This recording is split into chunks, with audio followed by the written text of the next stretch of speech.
Assalamualaikum warahmatullahi wabarakatuh. Apa kabar abang dan kakak? Semoga dalam keadaan sehat dan dalam lindungan Allah Subhanahu wa Ta'ala ya.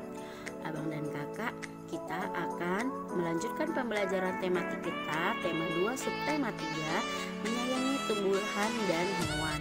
Kita akan membahas di pembelajaran 5 dan 6. Sebelum kita belajar, ada baiknya kita berdoa dulu yuk. Berdoa dimulai. Bismillahirrahmanirrahim. Rabbi zidni ilma warzuqni fahma wa amalan mutaqabbala. Amin ya rabbal alamin. Nah, Miss review dulu ya pembelajaran kita kemarin. Kemarin kita sudah mempelajari tentang hutan bakau ya. Lalu kita sudah mengetahui pengertian dari wawancara, kita sudah mengetahui hak dan kewajiban, dan juga kata tanya. Oke abang dan kakak, masih ingat kan? Alhamdulillah kalau masih ingat. Dan masih semangat kan belajarnya? Ya, terima kasih dan alhamdulillah. Oke, sebelum kita memulai pembelajaran kita, Miss akan membacakan tujuan dari pembelajaran kita pada pagi hari ini. Yang pertama, agar abang dan kakak dapat mengetahui hal yang harus diperhatikan dalam wawancara. Lalu yang kedua, agar abang dan kakak dapat menyelesaikan penjumlahan bilangan cacah dengan menggunakan garis bilangan dengan tepat. Yang ketiga, agar abang dan kakak dapat menuliskan tugas anggota keluarga berdasarkan perannya dengan tepat.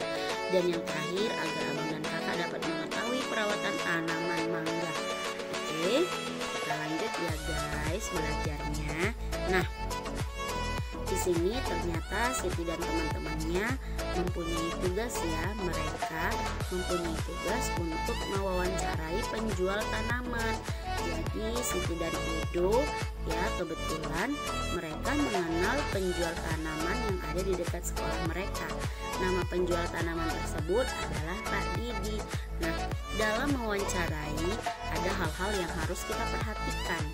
Ya, yang pertama adalah satu, kita harus menentukan topiknya dulu nih. Nah, topiknya itu seperti yang mau dibahas tuh tentang apa nak gitu.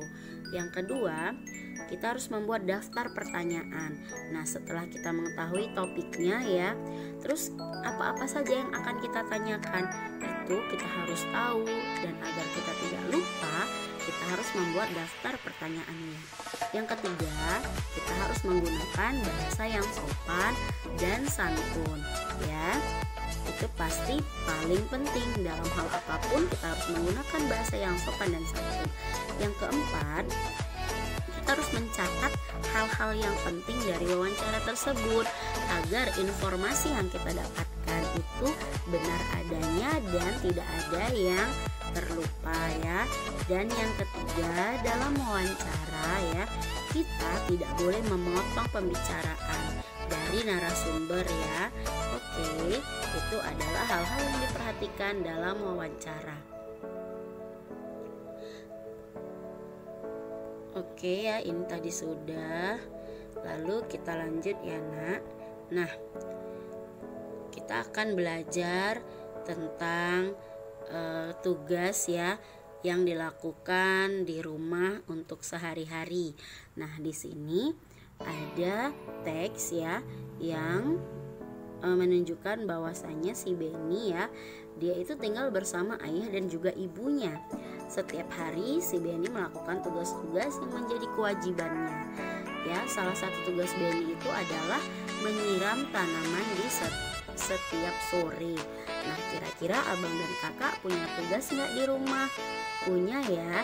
Iya, seperti kayak misalnya kalau abang dan kakak baru bangun tidur, maka tugasnya adalah merapikan tempat tidur, atau membantu ibu mencuci piring, atau menyapu halaman, atau menyapu yang ada di dalam rumah ya. Nah, setiap hari ayah, ibu, dan Beni bangun pagi. Ibu akan menyiapkan sarapan untuk semua anggota keluarga. Ayah mempersiapkan diri untuk pergi bekerja. Beni juga bersiap-siap untuk berangkat ke sekolah. Beni sudah menyiapkan semua keperluan sekolahnya di malam hari. Buku-buku dan alat tulis yang akan digunakan sudah dimasukkan ke dalam tas. Ayah berangkat ke tempat kerja dengan sepeda motor. Kadang-kadang ayah mengantar Benny ke sekolah. Setelah Benny dan ayahnya berangkat, ibu Benny mulai melakukan aktivitas lainnya. Kegiatan mencuci pakaian, membersihkan rumah, dan memasak dilakukan ibu Benny setiap hari. Nah, ternyata di dalam keluarga Benny mereka melakukan hak dan kewajibannya, ya, serta mereka memenuhi peran-peran mereka dalam keluarga. Misalnya tadi seperti ayah Benny, ya, dia berperan untuk mengantarkan Benny ke sekolah. Benny berperan, ya, untuk membantu ibunya dan juga belajar dengan tekun. Sebelum hari sekolah dia sudah mempersiapkan buku-bukunya, ya, di malam hari. Nah, dan ibu Benny dia menyiapkan sarapan, ya, dia juga beraktivitas setelah Benny dan ayahnya pergi itu seperti membersihkan rumah, mencuci pakaian, seperti itu, ya nak. Ternyata keluarga Benny memenuhi perannya dalam kehidupan sehari-hari. Oke, lalu kita akan belajar tentang garis bilangan. Nah, di sini ada soal panjang sebuah ranting kayu 5 cm. Panjang ranting kayu berikutnya adalah 6 cm. Berapakah panjang kedua ranting? Oke, kita kerjakan, ya nak. Berarti pertanyaannya adalah 5, ya, ditambah 6. Kita akan membuat garis bilangannya dari angka 0 dulu, ya. 0, 1, 2, 3, 4, 5, 6, 7, 8, 9, 10. Maaf, ya nak kalau tulisannya kurang cantik. Nah, pertama kita akan mengambil garis bilangan 5, ya, ini 5. Lalu ini kurang, ya nak, ya, maaf, ya, kekecilan Miss Adijahnya, kebesaran Miss Adijah nulisnya. Nah, lalu kita mau tambah 6 lagi nih, ya. Nanti kita tambah 1, 2, 3, 4, 5, 6. Oke.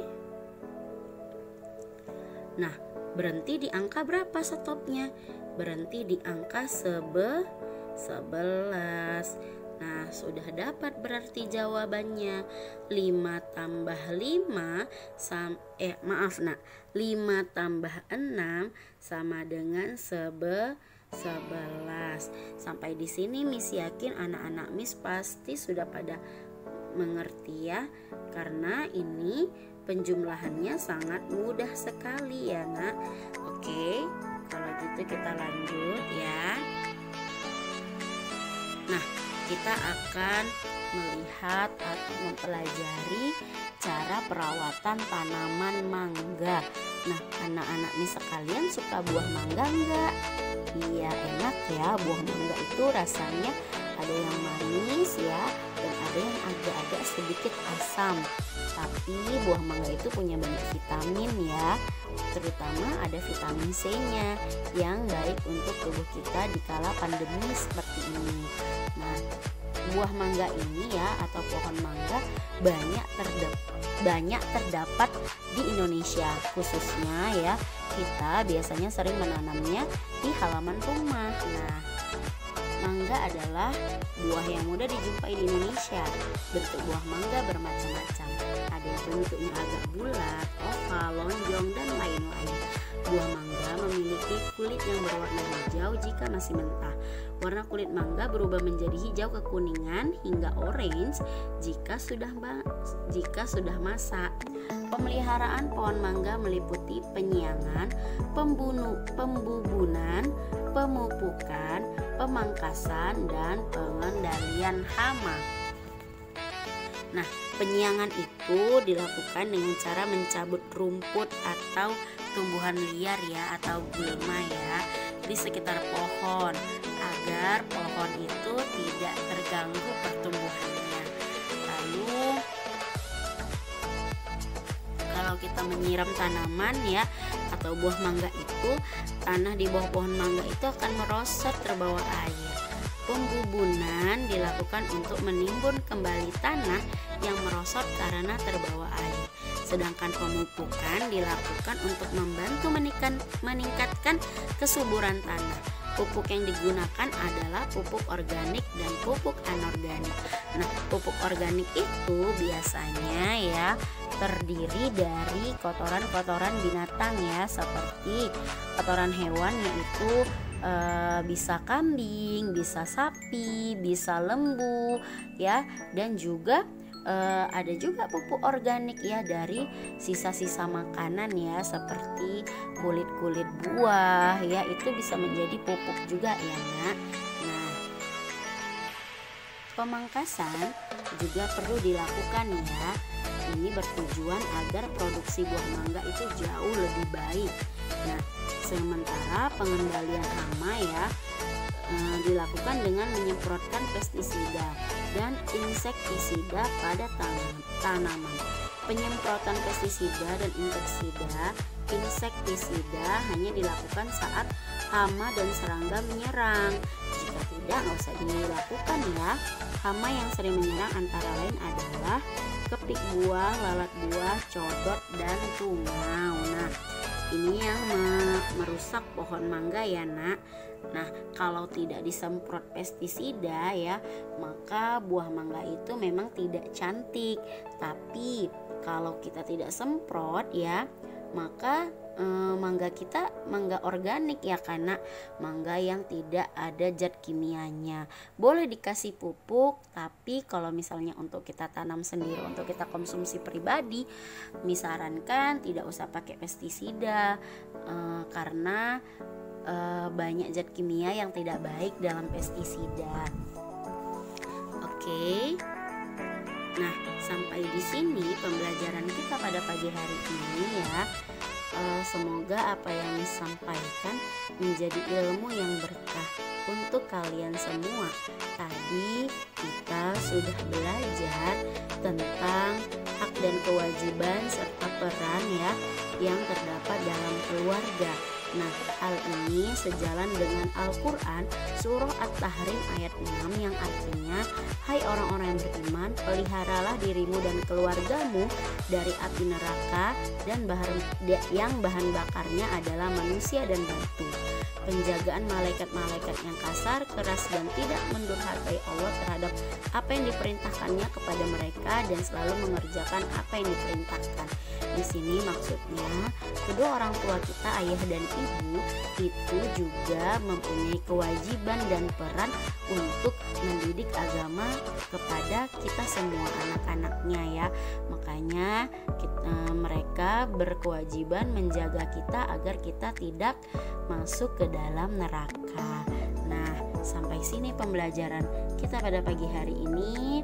Miss tutup dengan lafaz hamdalah, alhamdulillahirrabbilalamin.